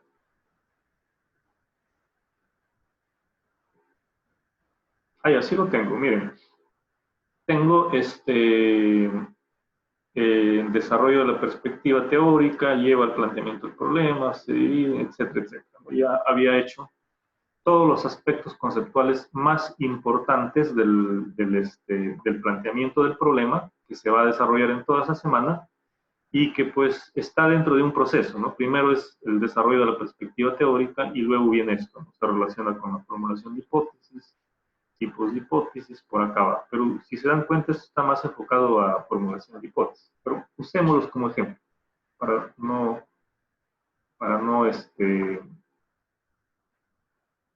dilatar mucho el tiempo, ¿no? Esto lo convierto en formato web. Lo convierto en formato web. Tengo que ponerlo en la nube para ponerlo ahí, tenerlo disponible. Y obviamente mi archivo de edición tengo que guardarlo para si en el próximo ciclo enseño el mismo curso y quizás quiero incorporar algo nuevo, ya pues lo tengo ahí, ¿no? Entonces voy a crear rápidamente la carpeta para ponerlo en mi drive. Mi semana 2 voy a poner S2. Hago esto.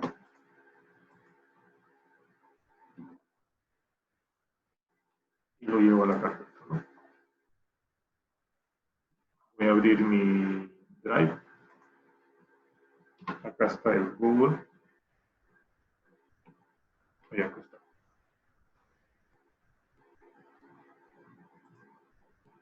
Y voy a arrastrar ahí mi carpeta, ¿no?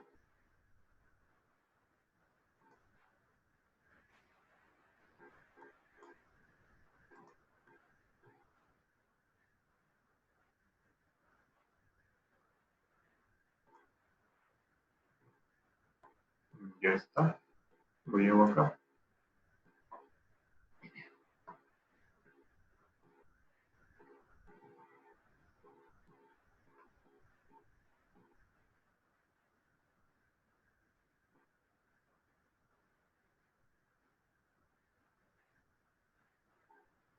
Ah, no se ha subido, no se ha subido. A ver. Suelta los archivos y ahora sí. Ahora ya está.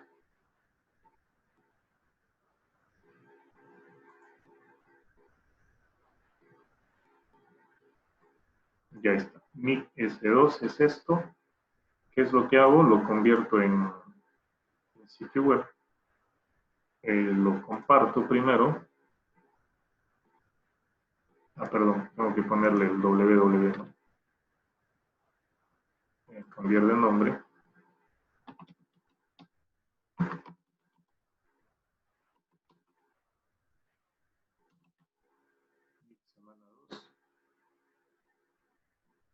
Y ya está. Ahora comparto mi carpeta.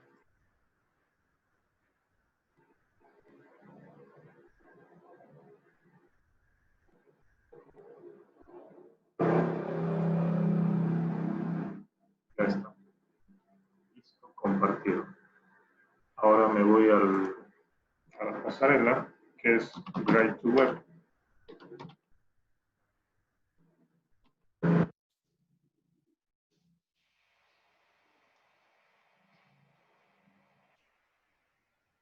Ya está acá.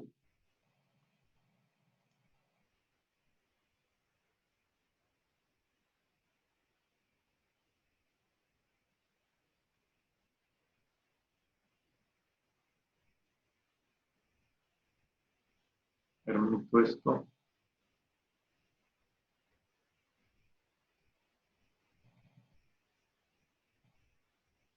Y ya tengo acá mi carpeta, ¿no?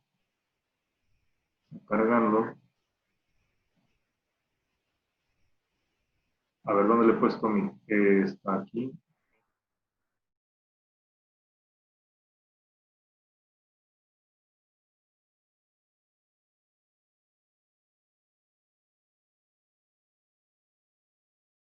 A ver, está un poco lento el internet. No, no es esto. Era Mix semana 2. Ah, perdón, acá está.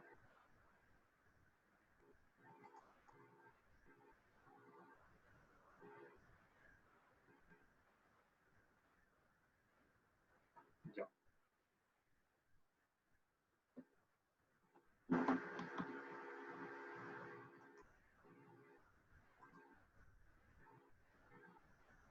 Entonces me voy acá en mapa conceptual del planteamiento del problema. Pues aunque no es el mapa conceptual que está presentando los aspectos conceptuales más importantes de los temas de la semana, voy a asumir que esto es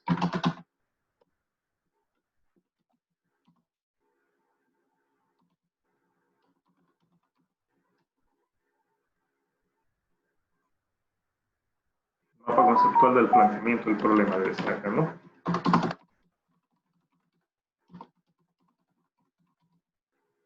Ya está. Y acá no, tengo que ponerlo como imagen.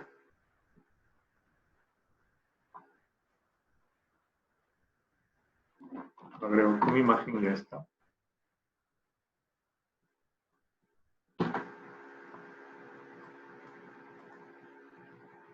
Ya está. Listo. Entonces ya he creado mi resumen de plan de aprendizajes, mi mapa conceptual de mi mapa de los aspectos conceptuales más importantes de la temática, o sea, del planteamiento del problema. Y luego vengo a poner los objetivos de investigación.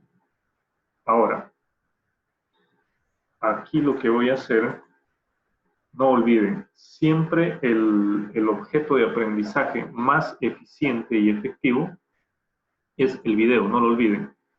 Y los videos no tienen que ser videos largos, lo recomendable es entre 5 y 10 minutos. Incluso hay una investigación sobre eso, que los videos son cortos.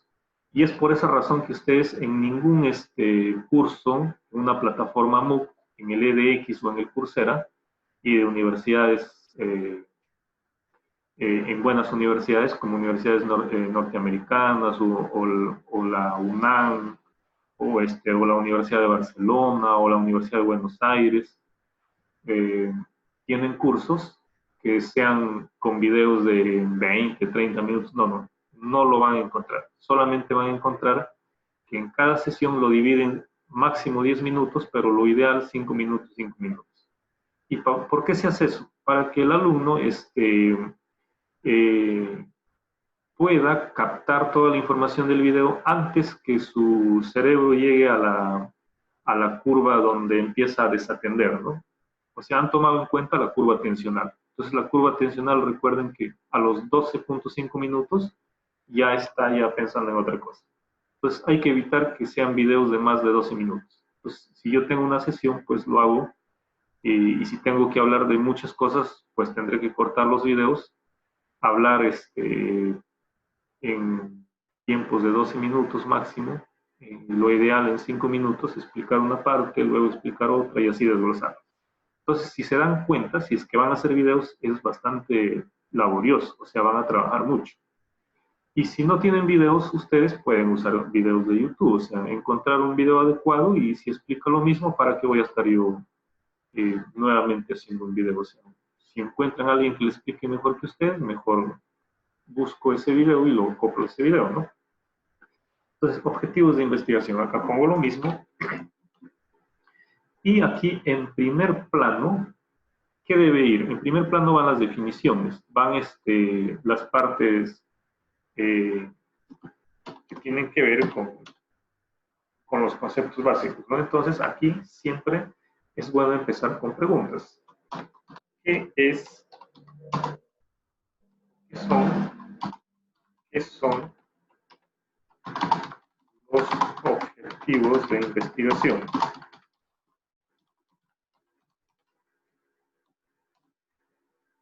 Y este tema, como les digo, en primer plano lo que se debe presentar no es contenido textual ni un PDF, sino debe ir un video. Entonces acá yo puedo hacer mi video y pegarlo acá. Puedo hacer mis videos y subirlo al Drive y de ahí compartirlo. O subirlo a un canal de YouTube. Ahora, si es que tienen un servidor de videos institucional, ya pues pueden usar ese servidor. Y si no lo tienen, hagan un canal en YouTube. O en todo caso, para que tengan privacidad, pónganle en su Drive y ahí lo comparten. Y solamente el link internamente está en el aula virtual, pero no, ustedes lo pueden desactivar cuando quieran. O sea, acaba el ciclo, lo desactivan y ya nadie tiene acceso. Entonces, ¿qué son los objetivos de investigación? Como no tengo un video, voy a escoger un video de YouTube, ¿no? Me voy al YouTube. Y pues acá escojo qué son objetivos de investigación. Acá está. ¿Qué son los objetivos de investigación? Busco el video más apropiado y lo pongo en mi... ¿Cómo formular objetivos de investigación? ¿Cómo hacer una hipótesis, ejemplo de hipótesis, objetivos de investigación? Ya. Escojo este de 8 minutos, ¿sí? Para el ejemplo. No lo he visto si es... Ah, no, no es buen video. Recuerden que tiene que ser un video donde se explique por un facilitador, ¿no? Para que los alumnos capten y lo presten más atención.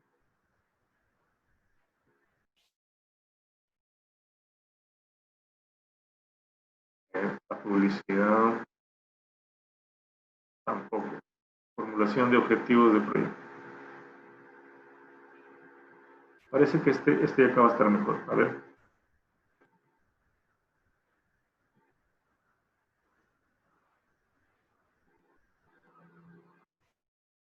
Ya, parece que este está mejor. Acá aparece explicando, llama más la atención, entonces vamos a usar esto. Agrego el video.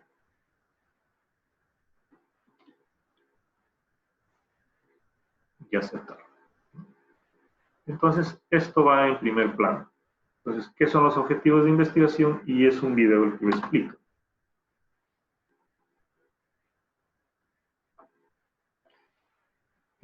Con todo publicidad. Ahora es muy difícil encontrar videos en YouTube sin publicidad. No traten de que no haya publicidad, pero creo que va a ser un problema. Aunque sí hay videos sin publicidad. Este, por ejemplo, estaba sin publicidad. Ya, ¿qué son los objetivos de investigación? Y ya está. De ahí lo que se tiene que hacer, o sea, lo ideal es enriquecer, o sea, hacer una enciclopedia pequeñita, pero con recursos ricos. No necesitamos hacer acá 3, 4 páginas de contenido sobre los objetivos de investigación y poner información que es mucha información espuria, o sea, que no sirve de mucho, ¿no? Está rellenando nada más. Eso hay que evitar. Hay que poner contenido que sea bastante rico, que sea bastante didáctico. Entonces, ¿podemos poner acá una parte textual? Sí.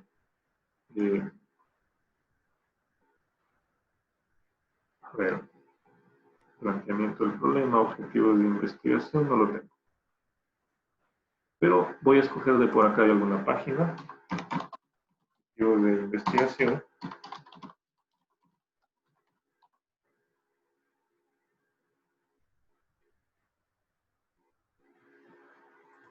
Había por acá algo.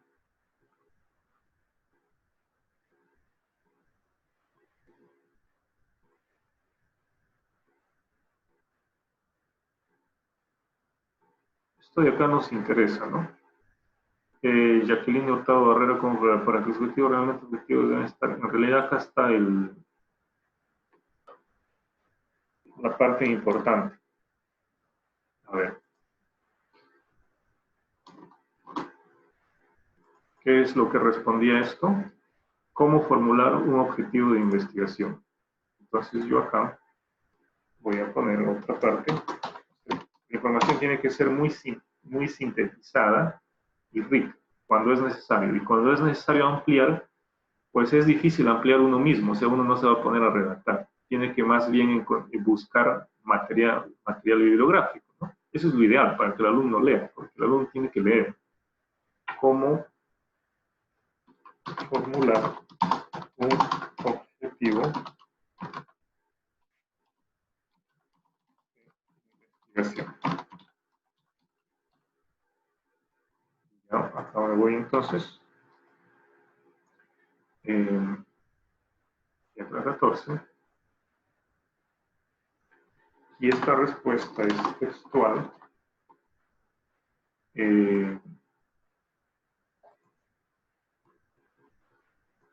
Voy a hacer cuenta de que esto lo estoy tomando ¿de quién lo estoy tomando? De Jacqueline Barrera y Hurtado.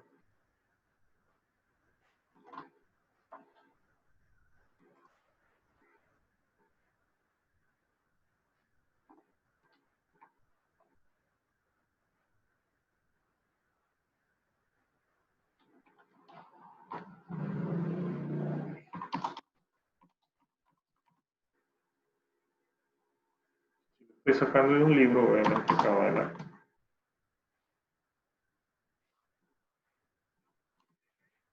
Y abajo, pues, al final van a poner aquí, obviamente, la bibliografía, ¿no? Eso ya lo conocen. Esta parte de citar, ¿no? Siempre no hay que olvidarse de citar. Y lo pueden hacer con la herramienta citas. Aquí hay la herramienta citas, ¿no? Sino que previamente tengo que tener esa información. Yo acá no lo tengo completo. Por eso estoy haciéndolo así. Pero ustedes pueden acá usar la herramienta citas y van avanzando. Ahora, una definición bien sintética. Y lo que tengo que hacer yo es encontrar material de lectura apropiado, ¿no? Objetivos de investigación en PDF. Recuerden de que la manera que aprendemos es leyendo. Esa es la manera más directa y la manera más metódica. Y tenemos que hacer mucha revisión de lectura adecuada y pertinente. O perdón, efectiva, sea efectiva, que sea lo suficientemente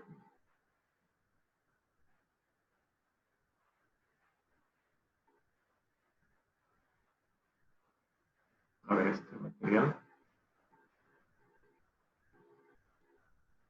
Ya yo estoy usando acá para el ejemplo. No me voy a demorar en estar revisando si es pertinente o no. Ah, miren, una lectura muy buena, ¿no? Parece una lectura muy buena. Entonces, de hecho, que el trabajo del profesor también es revisar los recursos, si es pertinente o no. Y si es pertinente, pues lo va a poner. No olviden de que cada página o cada tema que ustedes terminan de desarrollar tiene que tener tareas. Entonces, acá lo ponemos las tareas. Para eso son las tareas. Y estas tareas lo podemos o bien simplemente plantear acá y dejarlos en el aula virtual. O sea, nos vamos a actividades en el aula virtual y ahí ponemos las tareas. O sea, tenemos que ver la manera siempre de vincularlo con las actividades del Moodle. tarea, entonces acá yo voy a poner, a ver, ¿qué vamos a hacer de esto?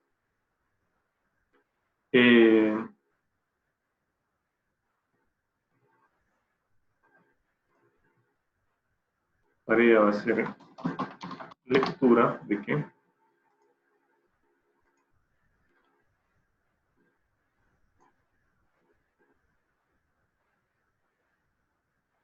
Este es un libro digital de cómo formular los objetivos de investigación.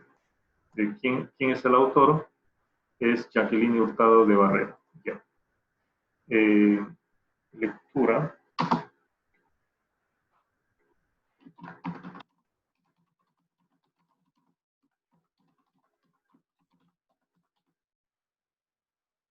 Agrupamiento individual, duración no lo pongo, número de participantes 1. Y acá hago la descripción de la tarea, ¿no?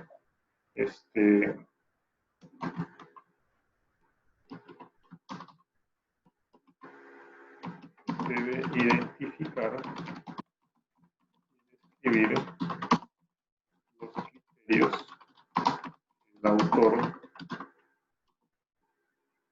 propone de cómo formular objetivos de investigación. Libro de formular los objetivos de investigación. Ahora, esto de acá es libro, este es el título, entonces tengo que ponerle en negrita y debe identificar y describir los criterios más importantes.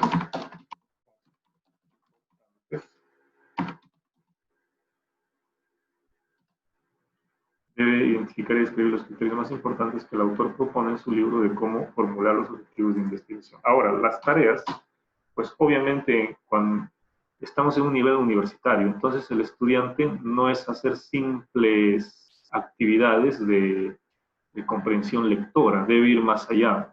O sea,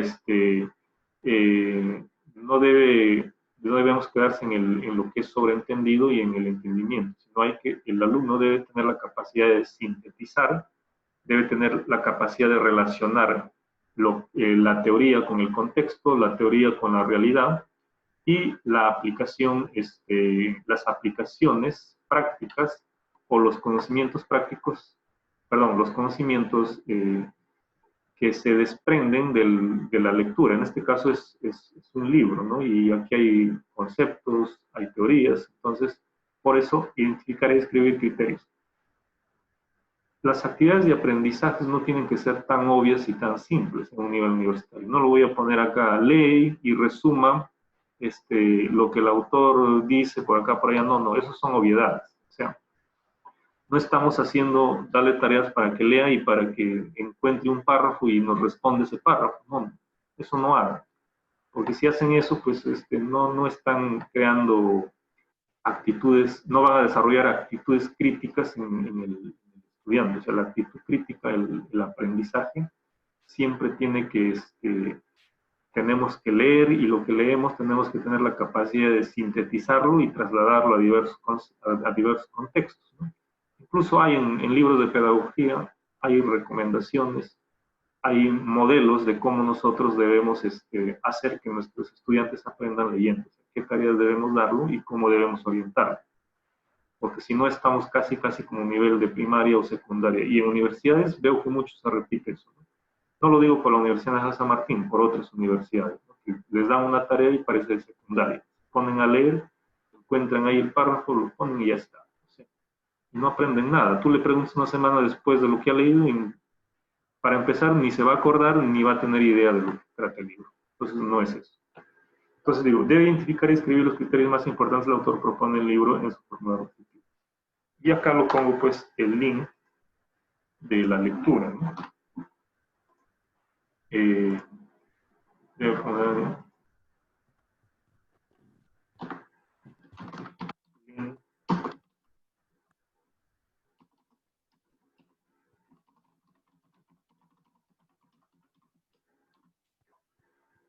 del material o enlace.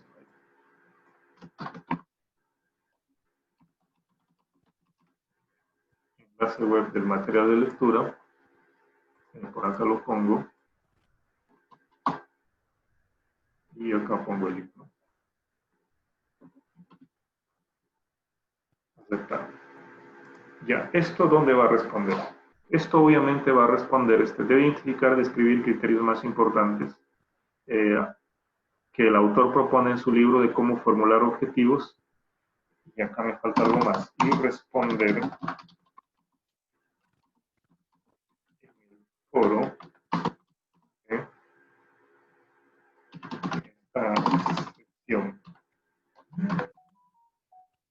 Y acá pongo foro de esta sesión y acá pongo, ¿cómo se llama la sesión? Objetivos de la investigación, ¿no? Tema de investigación. Ahora, no recuerdo bien todos los tipos de foros que tiene el Moodle, pero hay un foro en el que es pregunta-respuesta, perdón, es una sola pregunta por cada tema que se publica. Creo que es foro tipo blog. Entonces, ese foro sería el adecuado para responder esto, ¿no?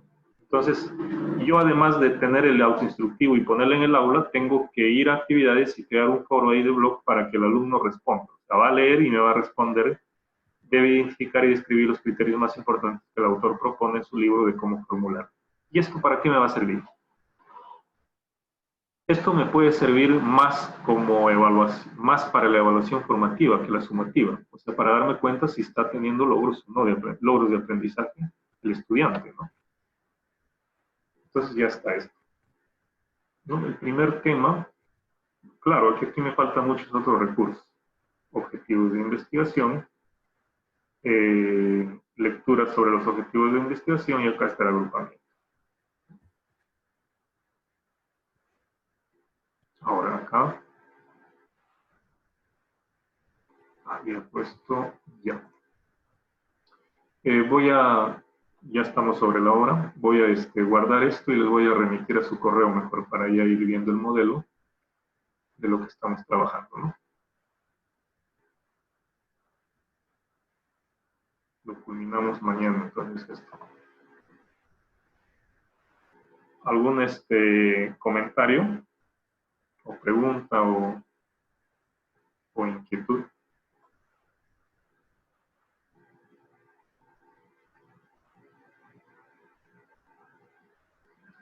Todos creo que ya están de sueño.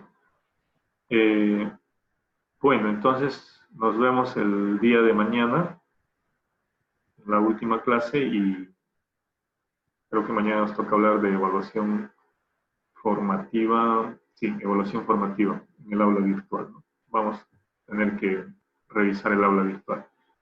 Entonces, mañana en la mañana les voy a escribir un correo dándoles algunas indicaciones y proporcionándoles más material, ¿no?